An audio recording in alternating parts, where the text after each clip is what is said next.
Alors quand je suis entré en moi-même, je me suis dit, mais je suis égoïste. Vous savez que souvent, nous des hommes, nous sommes des égoïstes. Nous ne tenons jamais compte de l'emploi du temps de la femme. Tu vois, tu me vois là comme ça, je suis là en train de prêcher, tu regardes, elle n'est pas là. Un jour, un jeune garçon est venu, des enfants qui disent des choses impossibles. Pasteur, comment là, ta femme n'est pas là. Toi, tu connais comment mon couple est organisé au côté de rabat.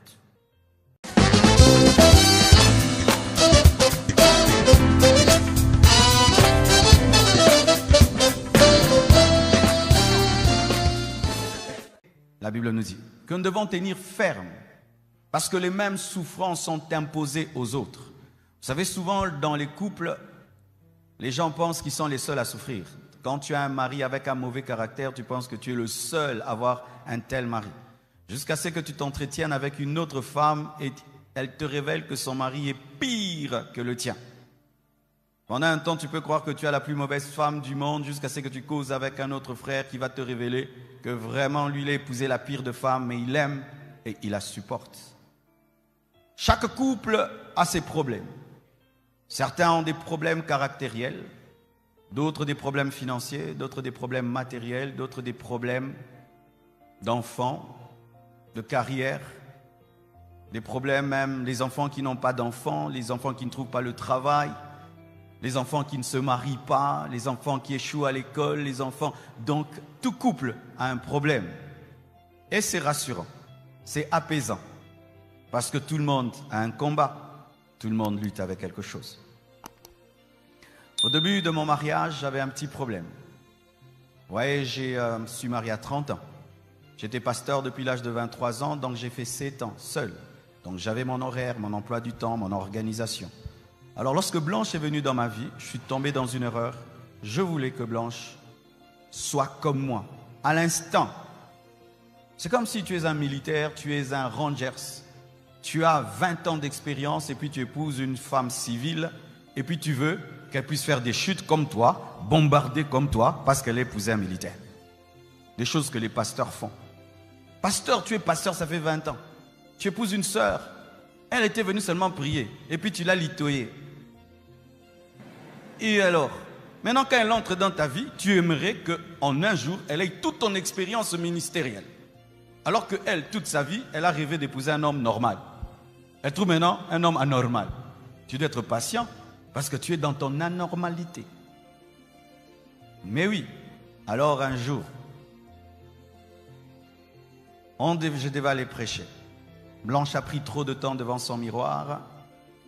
J'ai démarré la voiture et je l'ai laissée devant le miroir sans même lui dire je pars.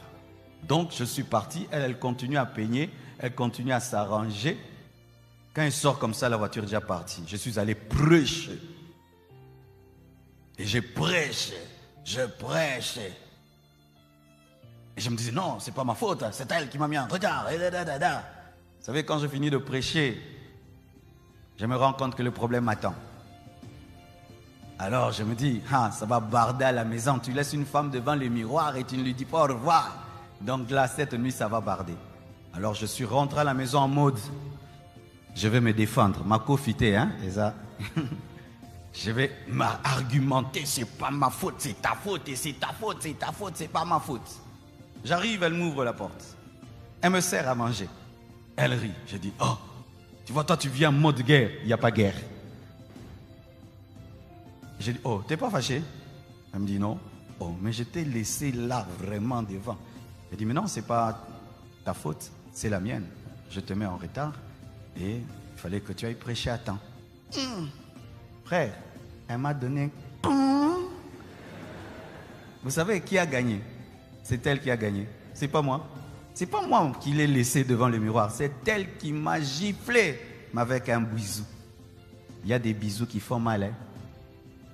Il y a des nourritures qui font mal. Il y a des gentillesses qui blessent. Alors je me suis rendu compte que je devais régler ce problème. Alors je suis allé voir l'un de mes aînés dans la foi. J'ai dit, Daddy, j'ai un problème. Je fonctionne d'une certaine manière, mais j'ai tel problème. Tu sais comment il m'a répondu? Il m'a dit, Pasteur Marcelo, tu connais Yonggi Cho? J'ai dit, bien sûr que je le connais. C'est le pasteur de la plus grande église du monde. Et Yongisho avait le même problème que toi. Il a acheté une voiture pour lui, une voiture pour sa femme. Lui, il a des vents, et puis elle suit. C'est tout. Oui, c'est tout. J'ai cru qu'il allait m'imposer les mains, l'inviter, l'enseigner, lui imposer les mains, alors que ce n'était qu'un problème d'organisation. Ton problème n'est pas grand, ton problème est petit. Mais ton problème, c'est que tu ne causes pas avec des gens qui ont déjà résolu le problème. Alors, lui m'avait parlé de Yongisho. Alors, comme on habitait, lui il habitait ma campagne, moi j'habitais Cité Maman Mobutu. Alors un matin, je descendais très tôt le matin et j'avais trouvé une voiture pour moi et j'avais trouvé une voiture pour Blanche. Alors, le matin, je descends comme ça, on se croise très tôt matin. Et lui, sa femme n'est pas là, moi aussi la mienne n'est pas là. J'ai dit, ah vieux, nous avons Yonde Yongisho. En français. Donc c'est toi Yongisho. En soi, lui aussi avait le même problème. Et en imitant Yongisho, il a résolu. Et il va avant. Et puis sa femme suit.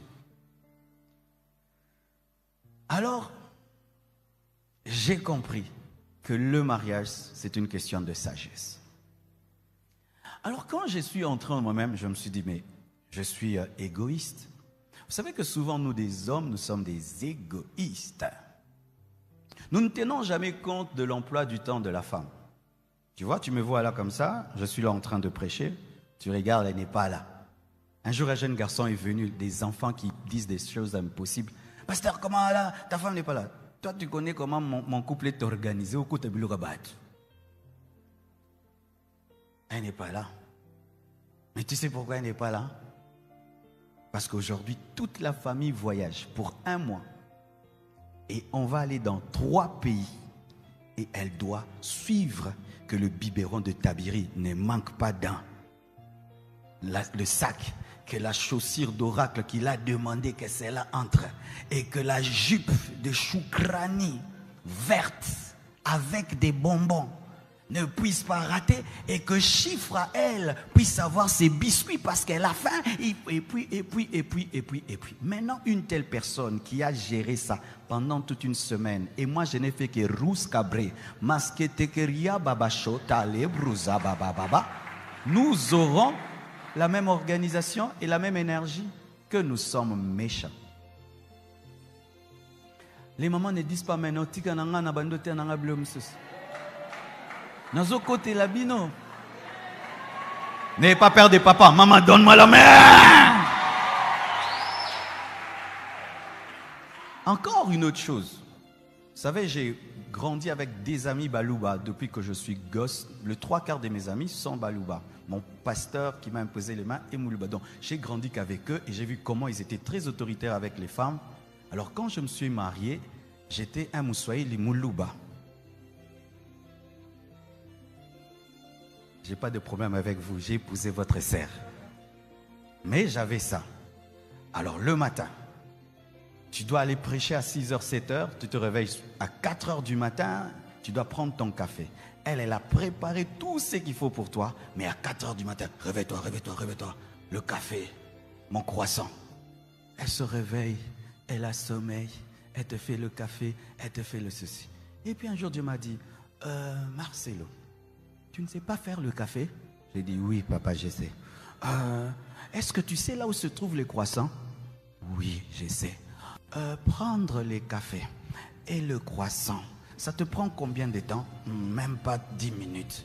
Tu ne peux pas le faire toi-même? Je dis,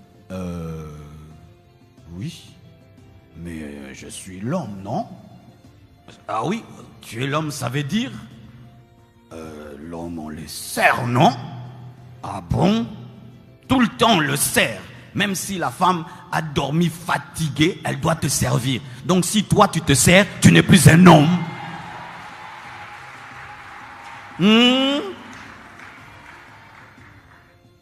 Je dis, le parrain des parrains, c'est Jésus. Hein? Depuis le matin, comme moi je viens au premier culte, je ne la dérange pas. Parce qu'elle a préparé, c'est que je vais manger au 2e culte, au 3e culte, que les enfants puissent aller à l'écodime, que les enfants puissent aller propres là-bas, soient bien habillés. Et je ne sais même pas ce qu'ils ont porté pour l'écodime. Mais Il faut qu'ils soient propres parce que ce sont les enfants du pasteur Marcelo. Je me réveille, je la fais bisous, et puis je prends mon café, je prends mon croissant, je viens, je prêche. Au deuxième culte, elle m'amène beaucoup de nourriture et au troisième, où est le problème? Est-ce que je suis mort? Pour que tu sois un homme, il faut qu'on te serve le café. C'est alors que j'ai compris que beaucoup d'hommes, nous tuons nos femmes. Nous les tuons de fatigue parce que nous ne tenons pas compte qu'elles sont des êtres humains comme nous. La femme n'est pas en bois, n'est pas en plastique. Elle a un corps. Elle se fatigue.